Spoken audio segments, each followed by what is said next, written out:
Okay.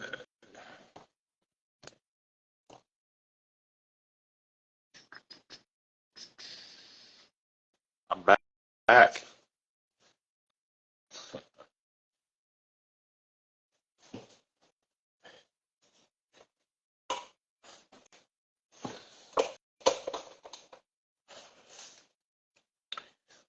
We are waiting on Jace Lopez today. So,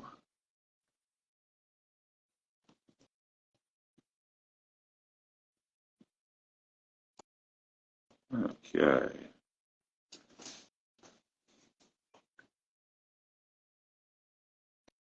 Thank you, man. I hope you have a great evening as well. So over here hustling as usual. Jace is unable to join. Oh, there he is. What's up, Work. How are you, buddy? Think my camera ready, bro. My tripod is acting. Yeah. There it is. Oh, there it is. Awesome. How you doing, brother? I'm doing all right. How are you? Can you hear me? I'm Yeah, good, I can man. hear you. What's the temperature over there right now? Today was like mid 80s. Wow. Is that cold? It's like close to 110 over here right now. The humidity, like, dude, it is. Oh, like we have yeah. a warning going on right now. It's ridiculous. Yeah, so we do have a lot of humidity here because we have the lakes, all the lakes and stuff around, Yeah. right? So I don't know what the heat index is. I'm sure it's probably above 90, whatever the heat index is. But Yeah. we're getting hit bad with all that smoke and shit coming down from Canada, dude. Like the air quality here is bad right now. Ew. Yeah, man. Like this weekend was rough, and I noticed that like my eyes were getting watery and red, and I was sneezing a bunch. I'm like, what's going on? I haven't seen a star in the sky for like a month. Wow, bro. Crazy. That started what 6-8 weeks ago, right? Yeah, and it just hasn't stopped, man. Like it's wild. Because I was over at the Universe, right? Yeah. Well, a few weeks ago in New Jersey, and right across the river is the city, New York City, right? You couldn't hardly see a building. Crazy. It was just like a wall. Yeah. Just like smog and wild. And right? Yeah, I have a pretty like good high quality air purifier in my house. So like actually in my house my air is a lot better inside right now than it is outside. You stay inside. Yeah. Yeah. Right. Okay. Cool. All right. We're getting some people jumping on. So thank you everybody for joining.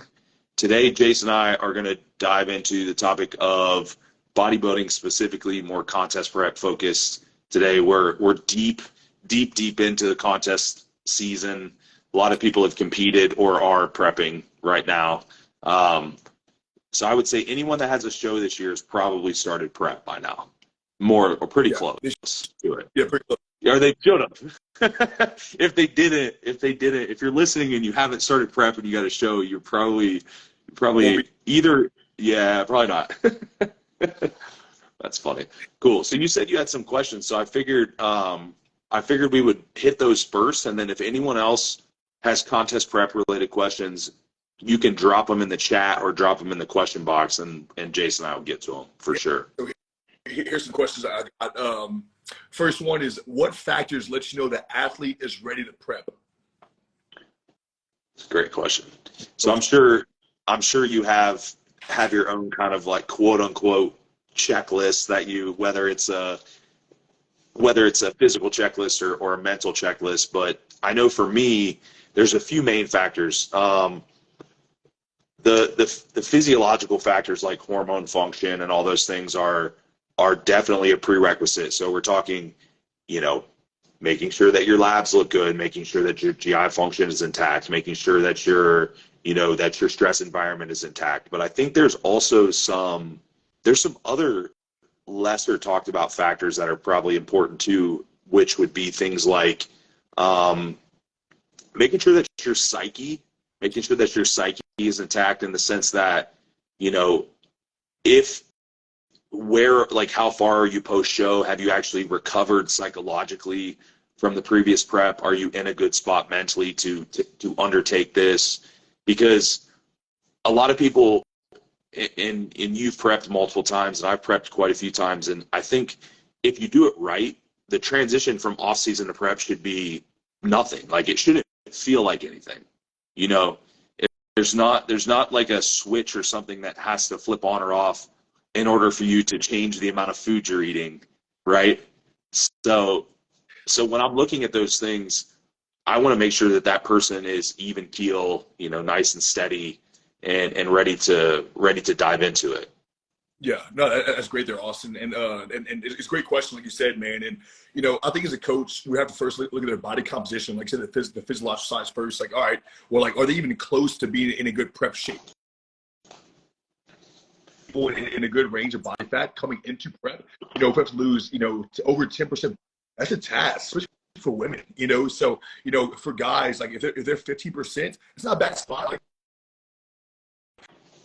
I mean, like, by saying like 50%, if you're over that, it's gonna be a longer prep, and it's gonna be a lot harder for them, But I think like you said, the emotional and mental side plays a big part of it too. Because if you're fighting with your wife, you're moving, you're switching jobs, this is gonna make prep a lot harder, And there's some intangibles that really stall progress, and we know stress, of course, is what a facilitator of plateau, of plateaus. So us making sure it's a good season for them to prep, and kind of forecasting like the next, I guess, 6 months of their life would be ideal for us, because but also, man, there's an energy component too. Like when a client's on, like they're crushing their off season, they're crushing their growth phase, they're crushing their maintenance phase, it's like, oh, they're ready, but if they're up and down, their motivation's kind of coming in and out. It's like, it's probably the best time for you right now. I know you want to do the show, but there's some steps that we have to take in order to make sure we're in a good position to even prep here.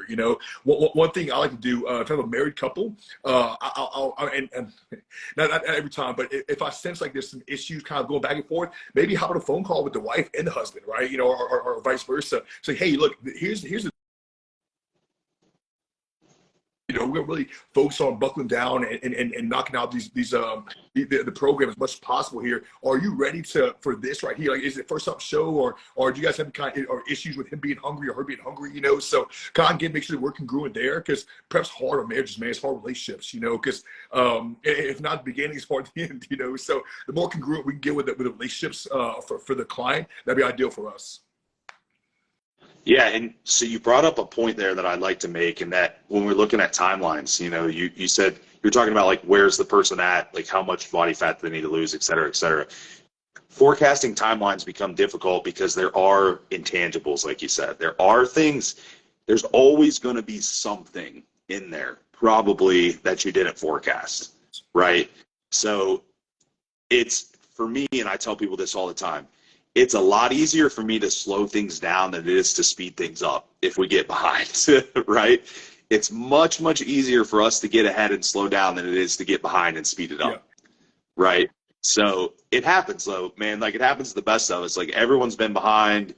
I've been behind. We've all been behind. It does happen, even to the best coaches. But you don't want to go in and just say, all right, well, if I lose 1.5 pounds a week, I'm going to be here at this date necessarily. Like, it's nice. It's definitely a good idea to leave yourself a little bit of wiggle room in that forecasting. Yeah. I the bikini client, man, we're planning to do North Americans, she's turned 50 in August. We're going to go for a pro card, plates, so that's gonna push us back, 4 to 6 weeks, so that's those things that kind of pop up in prep. But kind of like Austin said, like if our goal is a pound and a half, and like we nail on that day of the show, it's like probably need to add 4 to 6 weeks there in order to of course make sure like we have enough leeway to refeed, pull back if needed there, but I think a good rate of loss for most women is like a pound, maybe a pound and a quarter a week. For most men, we're looking about a pound and a half, maybe 2 pounds a week there, depending where they're coming from. So having the idea of the rate of loss is our goal here. It kind of brings up our next question here, Austin, is that do you enjoy longer preps or shorter preps? Oh, okay. Great question. Longer and shorter. Man, there's pros and cons of both. Yeah. So let's talk about the cons first. The cons are going to be a longer prep's a longer prep. That's just, I mean, that is the con, right? A longer prep is the fact that you're doing it for longer. So the downside of that is mentally and physically there are those things that are going to be difficult are going to be there for longer. Now, in a shorter prep, of course, depending on the amount of body fat you need to lose and whatnot, there may be a different level of discomfort, but it might be for a shorter period of time. So some people might prefer that. You know, they might prefer just like, let's just go ahead and like hit this thing with a hammer and just do it, right? And that's not necessarily a bad approach, but with the longer prep, you're definitely going to probably start feeling the effects a lot later in the process just because of the speed of the prep and the fact that you have had time to do things like more refeeding, more diet breaks, even like training deloads, you know, stuff like that. That's where the whole idea of, especially if you're not a national level competitor or you're not a pro level competitor, maybe not even having a date for your shows, you know, maybe having a more open-ended prep timeline can be really beneficial for people. You know, if you compete in the NPC, you've got options like all the time. You know what I mean? There's shows every weekend.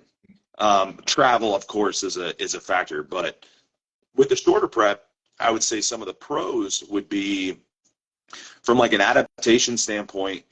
You could potentially argue that you are in that more severe environment for a shorter period of time, so there's less time to create some of those negative adaptations depending on how hard you're having to push, right?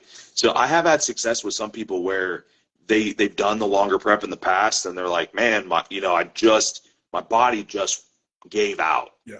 Because it was just too long. And so we tried the little bit more moderate, you know, medium to shorter length approach, and it tended to work better for them. Like me personally, I'm somebody that mentally and with my job and with my environment, the little bit longer approach works better for me personally.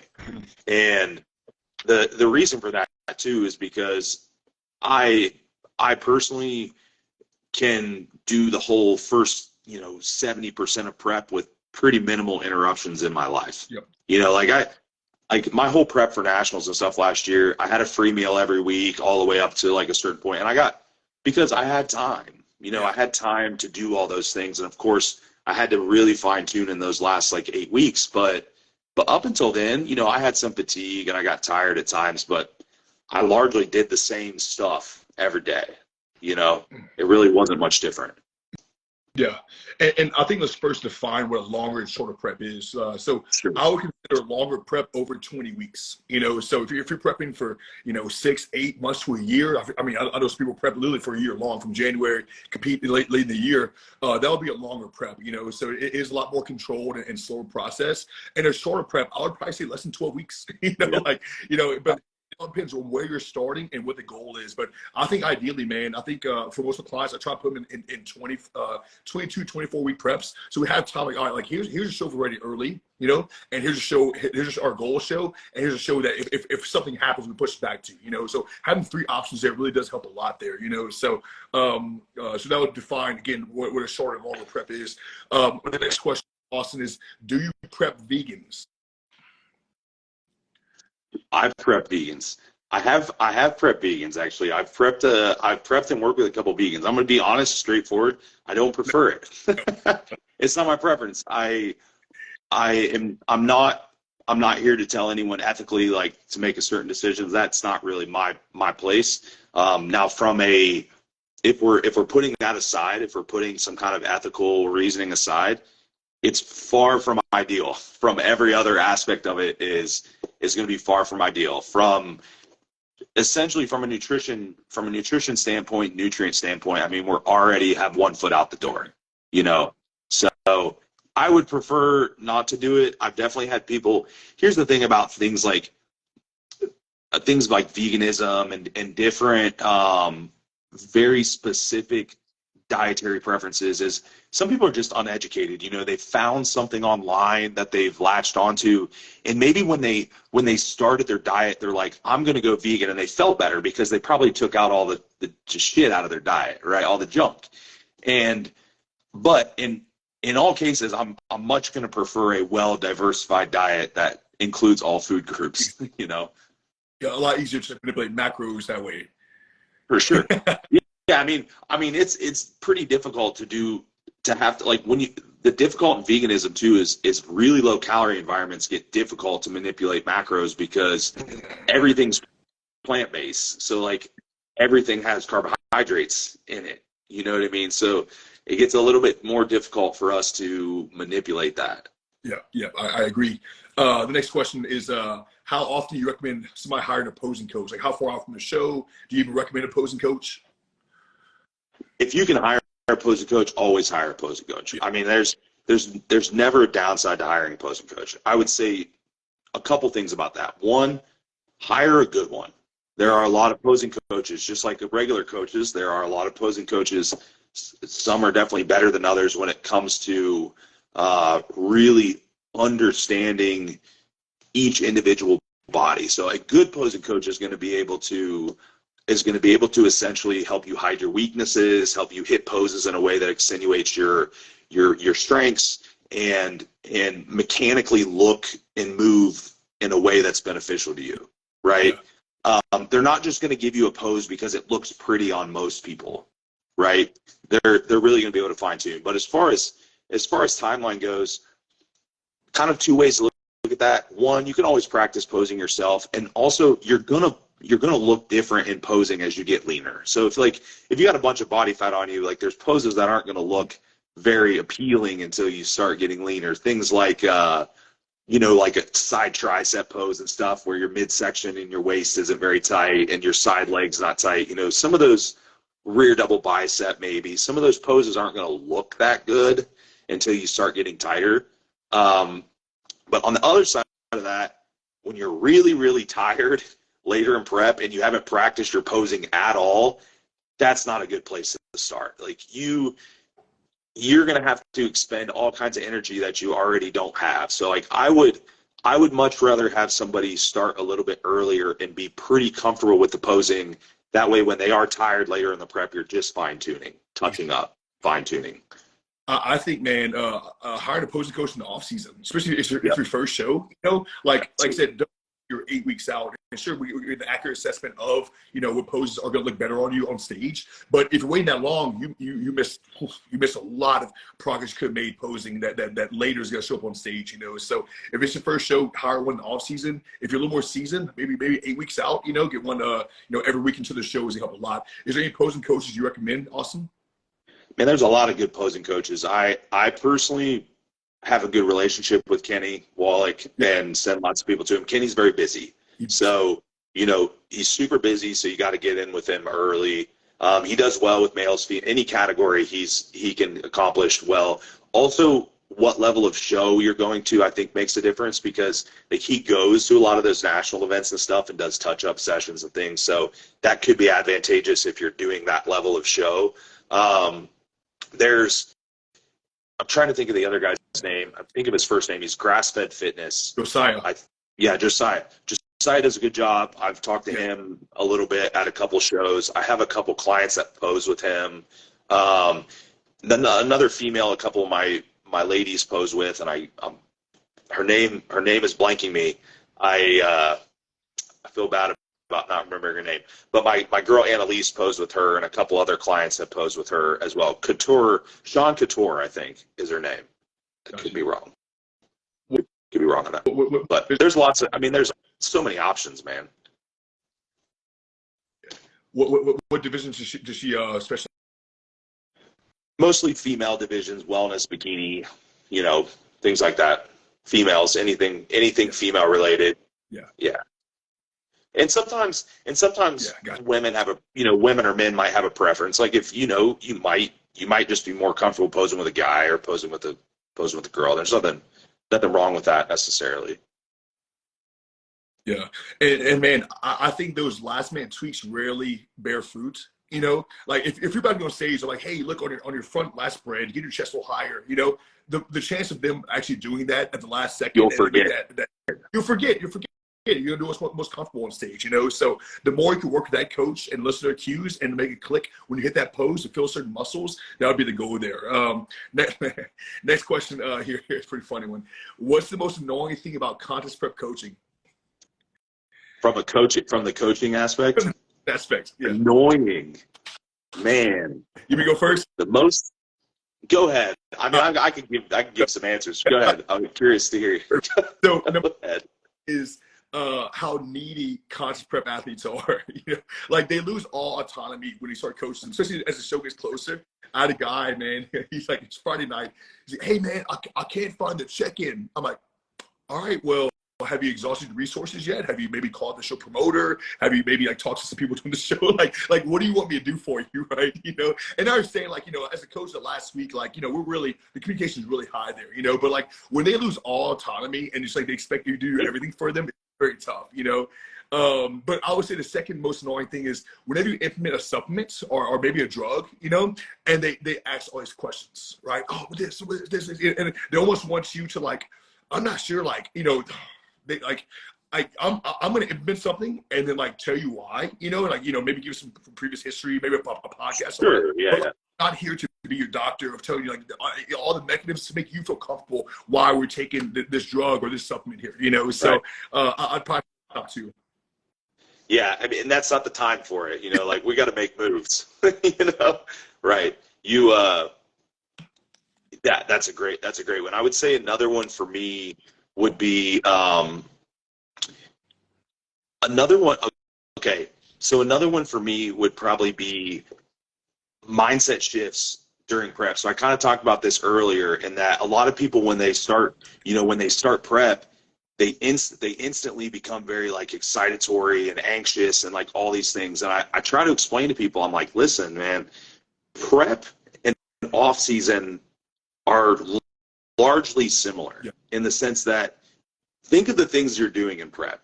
You are training, you are eating, you are doing activity, you are sleeping. Like all these things it's the same stuff. So when you're trying to make like all these radical mindset shifts and these radical routine changes when you're going into prep, I think that's a big mistake, and it's very frustrating to me as a coach. And I would rather keep things as smooth as possible. You know, sometimes people will very much like isolate themselves. I'm like, well, I used to go out on Friday nights and go see a movie with my girlfriend. I'm like, well, why don't you still just go see a movie with your girlfriend on Fridays? You know what I mean? Like, why can't you?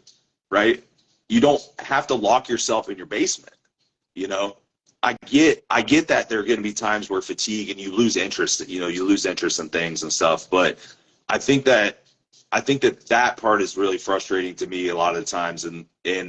But also that's a maturity thing as an athlete. Like the more you mature as an athlete, the better you're able to make transitions between phases and seasons and do all this. The same thing with post show. You know what I mean?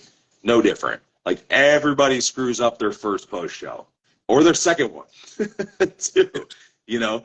So that we expect too much out of some people, you know, especially if they had a coach prior. They did a few shows before, you know, so they come in and their level of maturity is still at a novice level, and we're expecting, you know, a class win or overall level, right? You know, so that's the tough part, man, because you know you get some clients that, you know, they come in and again, like you still say, oh, you didn't fix that before, like, oh, you're still working through that right here, you know, or you still can't not binge when you're hungry. So that's the tough part about it, is like the expectations of class coming in who are experienced, and you just think that, you know, maybe they have a little more maturity. But again, they said that's something you build over time with.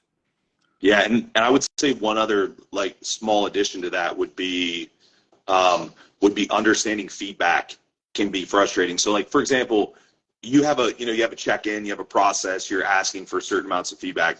They maybe get overly focused on certain feedback, like energy. That's like a very broad thing.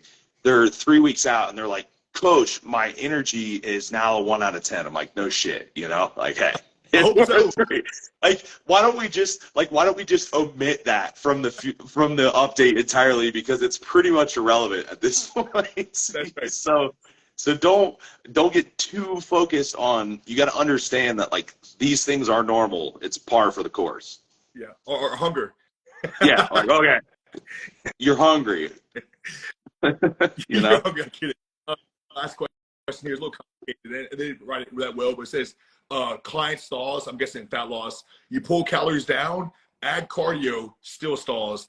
Refeed, cardio break, stall. What do you do? Oh man. Well, first thing I'm going to look at is our timeline. Like, do we have time to do longer reset periods? We're talking diet breaking, week, 2 weeks, things. Also activity level. They mentioned cardio. Activity level is really big with stalls because you can't just expect to add food to somebody that's body's very systemically stressed and get the response. Like, there's a systemic stress reduction that has to go into that for it to work. So, for example, with refeeding, if you were to add, just arbitrary numbers, but if you were to add 500 carbs to somebody's plan for a refeed versus adding 200 carbs and pulling all activity for a few days, you're going to get a vastly different response from those two scenarios. So, I think that people maybe get too focused on refeeding and diet breaking in the nutrition aspect of it and don't understand that the fatigue aspect of it is probably even a larger driver. Yeah. Well, I agree, and I think at least the best pullback or reset is a cardio break. And like you said, a small caloric bump there, mostly in carbohydrates. Because if you're giving 500 carbs and again, glucose is high, stress is high, they're really going to hold on to it. It's not going to help that much as much as you think there, So I think doing like a cardio break is normally the best option, at least acutely, for you to, progress past the stall here. Yeah. And refeeding, like, don't be afraid to refeed people on non-training days, stuff like that. Like, it's okay.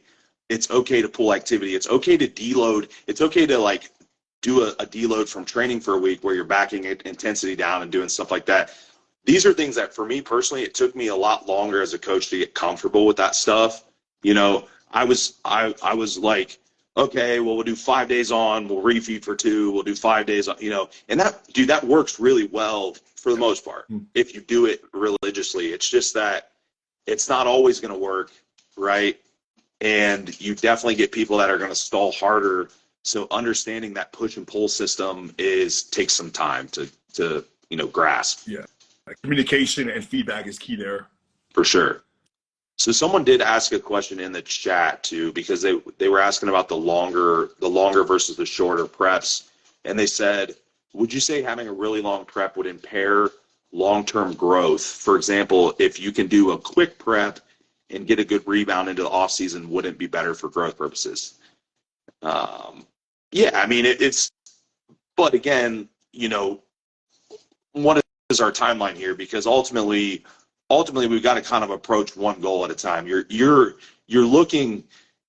kind of projecting out at a goal. We haven't even gotten there yet. Like we need to win the show first. You know what I mean? So the lifespan of a competitor, a good one's generally we want it to be pretty long. So I wouldn't be deterred from doing a longer prep if it's going to benefit you, just because you're going to lose out on 2 months of the surplus, right? Right.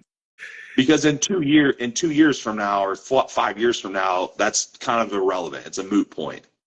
And I think, man, that people are so scared to go into deficit to lose muscle when really muscle protein synthesis are an indicator for hypertrophy, not caloric intake, right? Like I could consume 2,000 calories a day, grow really well, or consume 2,000 calories a day and of course, have low muscle protein synthesis here, So keep the idea of telling clients, hey, look, just because we're in prep doesn't mean we're not growing or to not approach or train differently. That'd be the goal there. Because again, I think some of these guys, man, they're so scared to get smaller or not progress. Like it ruined, literally, it sets them back of their progress in fat loss. Yeah, and in a longer prep too, you can also create a smaller deficit, and you can work with a less severe deficit and less adaptation. So of course, that might be beneficial from a muscle retention standpoint. Having the luxury of doing those refeeds and doing those diet breaks and all that stuff is going to be absolutely beneficial from a muscle growth standpoint or from a muscle retention standpoint. Yeah. So sure. You would that you can grow in prep? I mean, there's probably a lot of factors. There's probably a lot of factors there. I think the difficulty would be quantifying that visibly, because when you lose fat, you're going to look bigger in certain places. But also, if you have 2 inches of subcutaneous fat on your arms and you lose it, your arms are going to look smaller, no matter what. Of course. Right. So I think it's difficult unless you're in there doing DEXA scans or something like that on a religious basis. That would be pretty difficult to quantify. But they even there's some research on that. They've looked at body composition, muscle growth, muscle versus fat loss in a lot of these phases. And even in natural athletes, I know this was several years ago, but they had a really good case study on a bunch of pro natural bodybuilders, and the muscle loss they saw was actually it was pretty minimal. Yeah. It was pretty minimal, and they were all hypogonadal. Every single one of them had low testosterone at the end, right? So I think that the fear of that is probably a bit overblown. Now, getting a fuller peaked look is something that's going to definitely change change the way that you look on stage and how big you look on stage. It's going to matter more for the bigger the person is too, the probably more fluctuation you're going to see between that. Like a bikini athlete that only has 85 pounds of lean body mass, realistically, like the difference between flat and full on that athlete is going to be a lot less visible than someone that weighs 200 plus pounds. Yeah. And you man, the guys who train really hard in prep and the guys who just kind of back off, they get out of mindset of, hey, what's the point? I'm just gonna fill muscle blood and get out of here,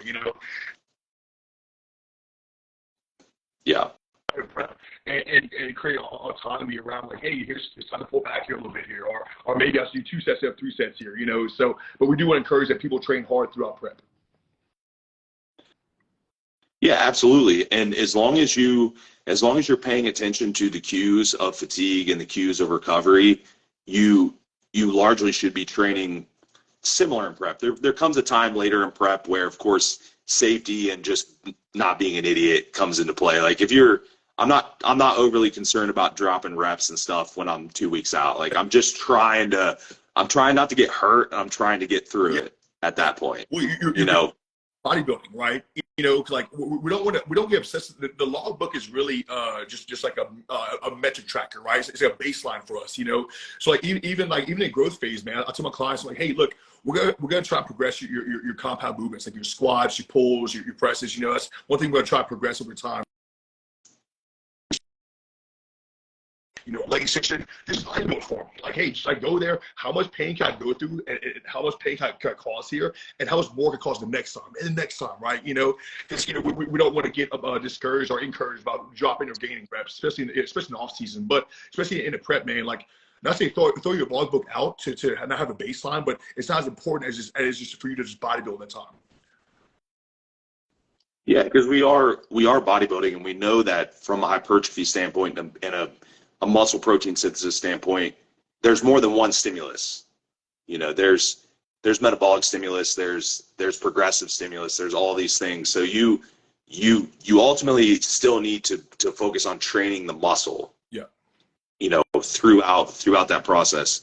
And also, kind of while we're talking about the training thing, we could kind of elaborate that on a little bit more. Is it understanding kind of your return on investment with different movements and things throughout prep. So for example, when you're really deep into that prep, the nervous system fatigue from unracking a barbell and walking back and dropping down and doing a set of squats, you may benefit more from doing a brace movement like a hack squat or pendulum squat or leg press or something like that, where you can target that muscle a little bit more strategically, and you're creating less systemic fatigue from that. So understanding like movement selection and stuff, and that's where when you're coaching, you need to listen to feedback from the clients. Like some people, man, they go through most of the prep, and we can train the same movements, and they can do their rack pulls, and they can do their RDLs and all that stuff, and it's fine. Other people, just like picking the weight up and getting it onto the barbell by the end is going to be a task. So Yeah, so it may warrant some changes in our movement selection for sure. Yeah, I mean, kind of elaborating a little more on that is like what variables can we play with as we get deeper in prep? You know, so he mentioned exercise selection. You know, going from a more free weight, high systemically fatiguing to a more braced, low systemically fatiguing, but also high tension exercise profile. You know, we also play with volume. You know, so for example, like if I'm coaching Austin and I think Austin's legs are great, but his back needs some work. If I'm pulling volume, I'll probably pull from his legs first. You know, let me go put a maintenance volume for his legs and keep his back at a high volume there. You know, and also even in exercise, Absolutely. something that's more higher rep. You know, so I have a wellness girl and she's doing adductions or abductions, sorry, in a 20-25 rep range. That's going to cause more fatigue than a glute thrust in a 6. Right. It is all systemic and it's going to be driven up high rep ranges, you know. So also what's the biggest ROI? You know, like am I getting more stimulus from a glute thrust or an abduction, right? You know, so yeah, so there's a few variables to play with there, but knowing that you can pull back on the muscle that is stronger on the client, knowing that I can change the exercise selection, and knowing that you mentioned deload earlier, I can deload when necessary is also very important for us coaches. Yeah, and also the body weight and body fat are leverage too. So like it's not abnormal on a movement that requires a lot of bracing, like a free weight movement where you're having to stabilize and do all this stuff, to feel kind of awkward or your mechanics get weird, or or you're like, I don't feel comfortable dropping down in the squat pattern anymore because I can't like brace my abdomen, I can't do any of this stuff. So it's not unusual for you to maybe feel weaker when all it really is you're kind of just losing stability and bracing ability in leverage in that movement. That's why you don't see a lot of powerlifters that are like super ultra ripped. They have bellies because you've got a lot more leverage when you can drop down in the hole and you've got a lot of belly to brace your belt off of and sit into. Yeah, I mean, that squat from knee flexion gains 5 degrees. You go a lot lower there, right? Because of course you can afford more at a higher degree from somebody dropping body fat and get leaner in the hamstrings and calves. You know, so Absolutely. Kind of create autonomy with clients. Like, hey, it's time to pull back here. I want you to like go to the gym. If you do one set and you're like, hey, I'm actually pretty good here. If I do the other set, probably causes more damage than the extra production. Skip that. You know, I go to the next set there. You know, so I like for clients to have that, like I said, the autonomy and that mindset. Like, hey, we're going to be effective in our training. Anything outside that, we don't want to do there. You know, so again, if I do a set, I think I can afford another good set. If you do 3 sets, like, hey, I'll probably get another good set here. Do another good set there. But again, have the autonomy over time to know when to push and when to pull. Yep, absolutely. And from the volume standpoint, it's important to understand that it definitely takes less volume to maintain tissue than it does to grow tissue. So, you can't. I think you made a really good point about how you're allocating the volume. If you have weaker muscle groups that require a higher volume threshold to grow, they probably require a higher volume threshold to maintain as well. So the way that you structure your off-season training, like if you're trying to bring your arms up and your back up and do all that stuff and you're giving those more volume, you should probably still do that in prep, right? It just might be that you're having to maybe take some volume away from the body parts that are never going to shrink no matter what you do. You know what I mean? Like some people have those body parts that they're just not going anywhere. No. Yeah. They don't get flat. They stay full there, right? Yeah. So you understanding like how to move things around can be important. But with training, man, until you're getting into the depths of that, you really shouldn't have to do much in prep. I don't really think for most people and for myself especially, it really takes me to get to probably like that 6-week mark or so where I'm starting to really notice, all right, my mechanics feel terrible here. I just can't brace and do the things I want to do. I maybe switch over to some things that are more stable, that I can like drive a little more force to the muscle, a little bit less fatigue and things like that. But by the time you get to that point, you don't have a lot of time left. You're probably not going to lose tissue as long as you're having productive training sessions anyhow. Yep. That's great there, Austin. And I got one more question here, man. And this is from what you as a coach. is that let's say you have a client, let's say you have a wellness client, right? So she's pretty proportionate. Let's say her upper body is a little more over dominant than it should be compared to her legs. How do you would you could just completely not train upper body, train at lower volume or lower frequency, or like I said, just not train at all? What I would probably do early in the prep is I would probably pretty hard volume reduction on the body part. I'm talking like 50 to 75% volume reduction on that body part, and then allocate more of that towards the other, lower body parts, because that's what you have need for wellness. That's assuming the only difficulty that you run into with categories like wellness, where it is very, very like lower body specific, is a lot of overlap in recovery between sessions. Because if you're doing, whatever amount of work during the week and 80% of it is your lower body, it gets difficult to spread it out in a way that you're still going to recover session to session, and your performance isn't just going to dive on you. Because I definitely have had, wellness athletes or even bikini athletes and stuff where they probably don't even need to train they probably don't need to train back and delts at all during the prep. The problem with that is that how can I get them to train legs 5 days a week and still have productive sessions and not have a ton of overlap in recovery? So what I might need to do is I might need to add just a little bit of volume back to those stronger muscle groups. I'm just going to do it at a really low threshold that's probably not going to cause any muscle growth, right? Yeah. It's just, we're talking like we're moving some blood in there, right? We're getting that muscle protein synthesis response, but we're not breaking down a ton of tissue. We're not really cutting into our recovery at all. It's just a way that I can actually still spread out the training and they can still recover session to session. Exactly. Because otherwise, man, like we would just train their glutes 7 days a week, and you'd be good to go. Yeah. So basically 5 RIR and 2 sets per exercise. Yeah, and then and get out. It's just a way to. And sometimes, with one of my girls, actually, what I'm doing with her now, because I'm doing something similar, but I'm trying to tone her upper body down a little bit. And so I actually started throwing in like a bunch of fucking like random accessory shit. Like, all right, we're going to do some abs here, and we're going to do some, some of like calves here and some like tibialis raises here and stuff to kind of fill in some of that space. Yeah. But still be able to recover her legs session to session. So she's not training, she's not blasting her quads to oblivion 5 days a week. You know what I mean? Oh, it cut out there. What did you say?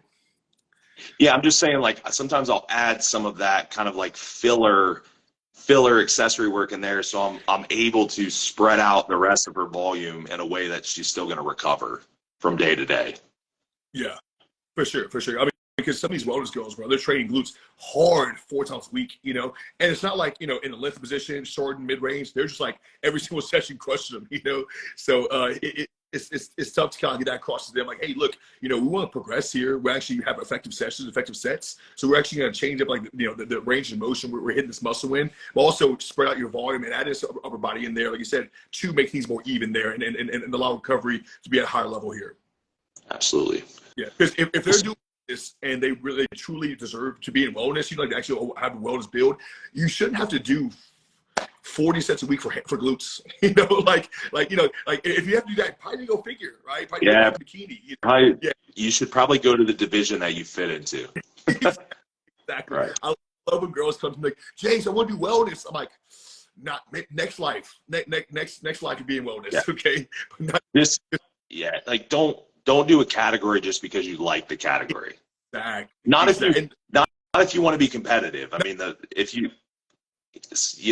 I've had a girl, like my girl Annalise that did the universe. She's done figure, wellness, and bikini, and we settled in bikini because that's where she fits, man. You know what I mean? Like we ultimately are like, we're not going to be able to force you into any of these other categories. It's not going to work.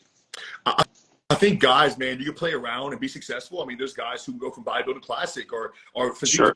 Or even physique bodybuilding at some point, like, oh God, what's his name? Stan was last name. Animal. Yeah, I can't think of his last name. Yeah. Sort of physique, what's classic, and now he's an open weight bodybuilder, you know. But yeah, guys, you can play around a little more. While girls, it's strictly based on your genetics and how you're built. You know, we can't change that. Your glutes aren't, you know, overbearing compared to your shoulders, your upper body. You know, 100%. Man, we're Cool. making life here, Austin. Man, it's fun, man. Talking about Awesome. content prep, went over, you know, some train volume, annoying client things as a coach, which you never really hear. And of course, we don't want, you know, guys, we love coaching guys, we love athletes, you know, but there are some things that that us coaches kind of have in common, you know. Oh, yeah. And it's fun stuff, man. So hope we get some good stuff out of it. I know somebody said, he said, my first prep and last for now was 24 weeks. And that's why I had this question, because he mentioned the long and short preps. Yeah, so 24 weeks, man. If you're, you know, if you're a guy and you're 18% body fat, or maybe 16, 24 weeks is actually a good time frame for you to come in, have appropriate refeeds, and then come in for a show, you know, at 5% body fat, you know, at a good physique here, you know. So it's not rare, you know. So don't think because your prep's longer than others that you're different, or you know. I think the comparison game for most competitors is the biggest thing that kills them, honestly. You know, like, don't compare your prep, your physique, your coach, your methods, anything like that. Just go in there, give it your best, you know, and force things as well. Like, we've been in a situation before, like the classic, hey, you know, what about this or this? I'm like, hey, I just need you to work right now. Like, can you just like, can you take your current caloric intake, take your current activity and cardio, and make results happen? Like, can you do that for me? You know, and because, like, you know, we can't force adjusting thing, you know, adjusting something every single week just to make something happen. Like, I need you to be an athlete at some points. Yep. Let me be the coach, you be the athlete, and then we'll make this thing happen. Yeah, exactly. I'll go to your house and do it for you, or show you how to train for you. You know. Yep. Absolutely. Yeah, awesome. Well, cool, man. I appreciate you coming on. I will, I'll reshare this and tag you and all that stuff, so it'll be posted up for everyone to rewatch. Awesome, man. Looking forward to next one. Austin, have a great day, brother. All right, man. Take it easy. We'll see you. Sir.